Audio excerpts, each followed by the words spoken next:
Love me like you do, love me like you, or something like that. Hello everyone.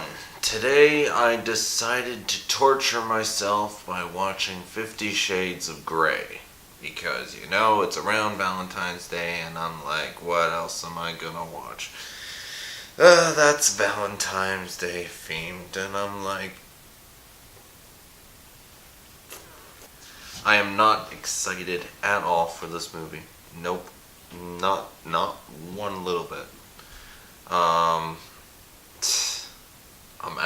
think I'm a little bit more excited to watch Twilight than watch 50 Shades of Grey. But I'm not going to watch Twilight. I've heard many things about this movie. But not too much to spoil it. I still don't know what's going to happen. All I know is there's going to be a sequel and another sequel, and wouldn't be surprised if there's another sequel after that. I don't know how many books there is, but I never read the books. But what I know about this movie is that it's bad. Every person, I think only one person I know of that's seen it that actually said it was good. But other than that, the reviews have been all negative. I remember looking up when this movie came out on International Movie Database, and if I remember correctly, it had like a 4, somewhere around a 4 for rating. And I'm like, wow, that is bad, especially for a studio movie. And I think if I remember correctly, it actually made back its money. So, I don't know what to say. I am not expecting this to be a good movie, but I'm trying my best because usually every movie I watch, I make sure to give every movie I watch a chance all the way to the end credits roll. I've yet to come across a movie where I had to stop it and not watch it anymore. So I'm kind of hoping to keep that trend going. So I don't think this movie's going to be that bad. I hope it's not that bad. I mean, I hope every movie I watch is a good movie, but that's clearly not the case sometimes. So, Mr. Darcy will see you now, Grey. It was on the poster. I'm sorry.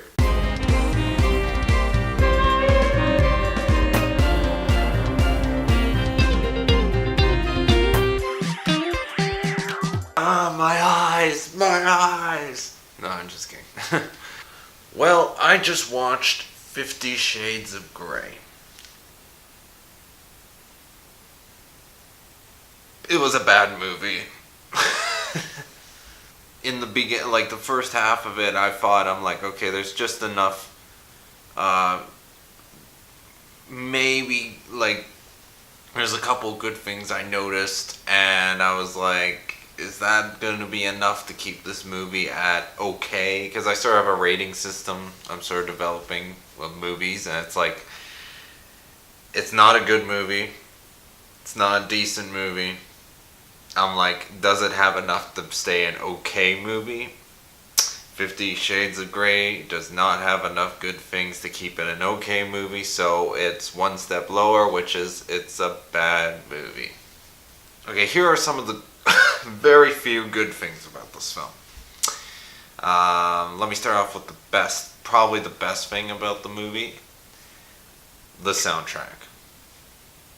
Even I know they're like pop songs and all that, but it was really the. I think that was the one good thing about the movie.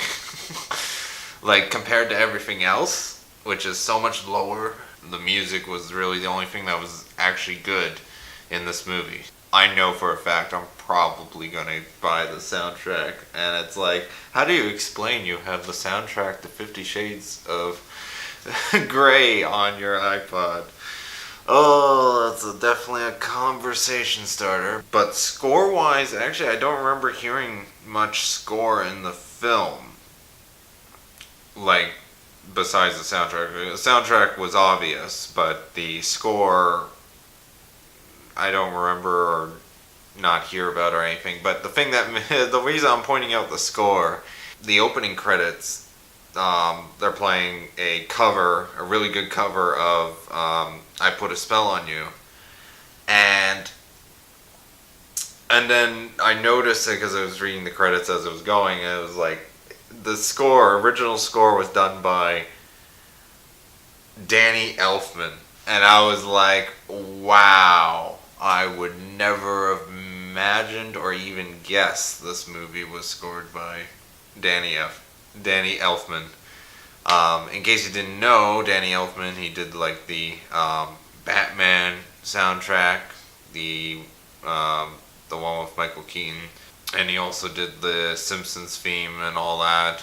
And he's done a whole bunch of Tim Burton movies. I don't see his style of music working with 50 Shades of Grey. But in the movie, I don't remember. I couldn't, because they were using the soundtrack, like the actual pop music, more than the actual score. So, if his score did appear in the film, it blended in really well. So, I guess that's a compliment. You got. I don't know who the actors are, but you know what? Given the material, I can see why everyone says they're really bland at it. But I kind of think that's more of their characters. You know, like watching the film, and I was thinking about it as I was watching it. I'm like, this seems like they're doing the best I think they can do given the material, and also we don't know what it was like on set, so I don't know why I'm trying to defend this movie. Yeah, the funny thing is it's done so seriously. This movie is done so seriously that it makes me laugh. Like the dialogue is the thing that makes me laugh. Specific, like the lines. It's like, wow, that is cheesy funny.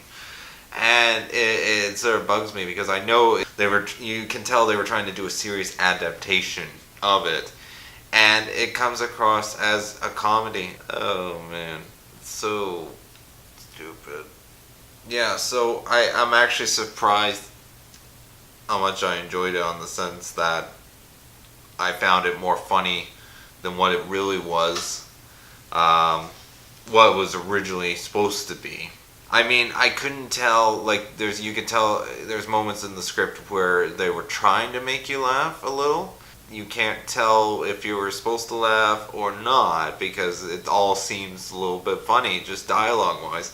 And I feel like this might be on the book end of things, because the book itself, even though apparently it is a bestseller, I think, dialogue, I think, I'm like, yeah, this had to be written in the book. And I definitely think, like, I haven't read the book, so I wouldn't know, but it seemed like this whole movie, the whole book, The 50 Shades of Grey, it just seems like one big real-life fan fiction. It's unfortunate it doesn't do an accurate or good portrayal of the BDSM lifestyle, from what I've heard from other people on that. And actually, I would recommend you check out, in the description I have a link. One of my classmates did a short film documentary about the whole BDSM lifestyle, and you can check that out in the link in the description. They even mentioned the 50 Shades of Grey phenomenon. Yeah, so the movie itself was bad, though. Because I lowered my expectations so much, I did end up enjoying it a little more than I should have. I definitely don't want to watch it again, and I'm definitely, well, the only reason I would want to watch the sequel now is because this movie, spoiler, the way it ended was pretty abrupt, and it kind of made the entire thing sort of not really pointless, but I can't think of a better word. It just sort of ended with the whole elevator thing. It's like what happened next? Did Christian Grey, I think that was his name, did Christian Grey pursue her like a stalker or something like that? These are kind of things that's like I want a kind of the whole film actually kind of felt like the whole relationship between them. I kind of felt like it should have been almost like a horror film. Like it should have went into like him going after her and being rich, powerful, controlling companies, controlling police, and doing whatever he wants, killing and hiding bodies, trying to get her to love him or something like that. Like I really felt like it could have really went in that direction, and it could have been a much more better film. So yeah, the only reason why I want to see the sequel is just to see where the hell this goes. It's not a so bad it's good film. It's a so bad it's kind of funny film when it shouldn't be. Don't even watch the movie. I'm not even recommending this movie. I'm saying if you're interested in hearing the soundtrack, just go on YouTube and listen to the soundtrack. Skip watching the movie, okay? Because the movie doesn't even do the soundtrack justice. Like, for example, the moments where it didn't really, the music didn't really, the music was only there to make things a little more exciting. Like, for example, the helicopter ride near the beginning. I think it was near the beginning where the helicopter ride. And the song that goes, "Love me like you do, love me like you," or something like that. Really catchy song. And you can kind of tell that music was put in there just because it had a really good upbeat, and it would make the helicopter seem better, less boring. It kind of just seemed like that's what they do. It's like, oh, it's a transition. We're moving locations. Let's put a really upbeat pop song. Love me like you do. Even though the lyric-wise it wouldn't really make sense with that scene. But, yeah, and then there was other moments where the song would start and play a little bit, and then it sort of just fades away, and it's like, what was the point of using that song for that moment? I think it's like we kind of have to fit these songs somewhere. Let's put it somewhere. The only time where it actually felt like the song was actually meant to go where it was meant to go was it was one of the dungeon play scenes, and it was sort of like not edited to the beat, but like it was like a montage of sex, and it was with the song. It was like I don't even know the name of the song. I didn't even hear the lyrics. I mean, it had a good beat. The beat, like I actually thought I mistook the song. I mistook the song at first for actual like score. I thought, I was like, oh, Danny Elfman really did like a really like creepy type score or dramatic. Like it actually really matched the tone of the film. And then I'm like, oh no, it's a pop song. So yeah, they didn't even do the soundtrack as justice. Like even the song that was nominated for an Oscar, "Earn It," I think is the name of the song, by I think The Weeknd.